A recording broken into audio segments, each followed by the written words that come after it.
Hey everybody, Brant here with Nutrition First Coaching. Let's talk about the steps to making lasting change. I'm thinking about this topic because of how much that challenge awareness is out there and how much people think, oh, I'm gonna do this thing because I got 6 weeks and I'm gonna go keto for 6 weeks and I'm gonna lose all this weight. But then they gain it all back, or they maybe don't lose weight because after 3 or 4 weeks they give up because they change too many things at once in their life.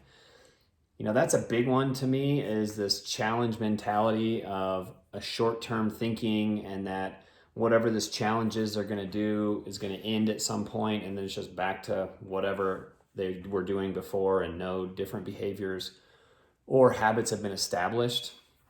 That's why I like to think about, if you're working towards lasting change, the first thing you have to do is awareness of the problem. So maybe instead of doing a challenge, you find your awareness to something is, wow, I tend to always overeat after 8 o'clock. I'm searching around in the pantry and I'm just eating for sport at that point, and you're probably eating several hundred extra calories.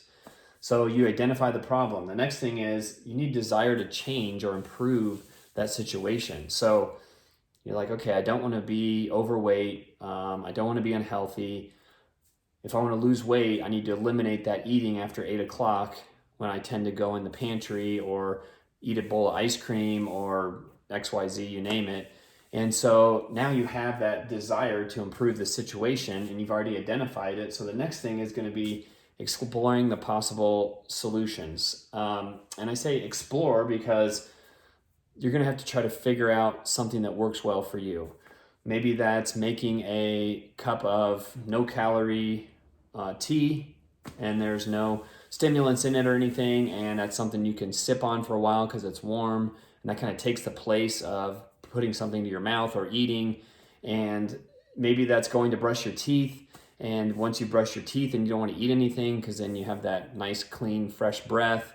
Maybe every time you think about going to the pantry or you go over there, you write something in your journal, or you do 10 air squats, and something to change that behavior. And it's that little period of time right between wanting to do something and then so having that stimulus and then wanting to take action on it. And that's when you can make that change and make a different decision. So kind of explore what the possible solutions would be.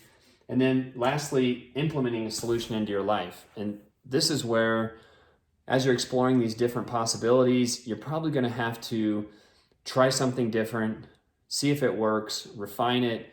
If it's not working, try something else, refine that. But eventually you figure out how to change that behavior and how to put this different habit in your life so that you make this lasting change, and you've taken this loop, what we call this habit loop, that you can't really destroy it, but you can reshape it into this healthy habit that now you're trying to put in place of this not so healthy habit. So if you want lasting change, these steps look pretty simple. That doesn't mean they're easy. They are simple. You just have to go through them. You have to try them out in your own life, and you have to figure out what works for you in your lifestyle. All right, go out there and make some lasting change. Like and subscribe to our channel. I'd like to hear more from you about topics you really like. And as you can see, I got some new colored markers. That's why there's so many colors on this board.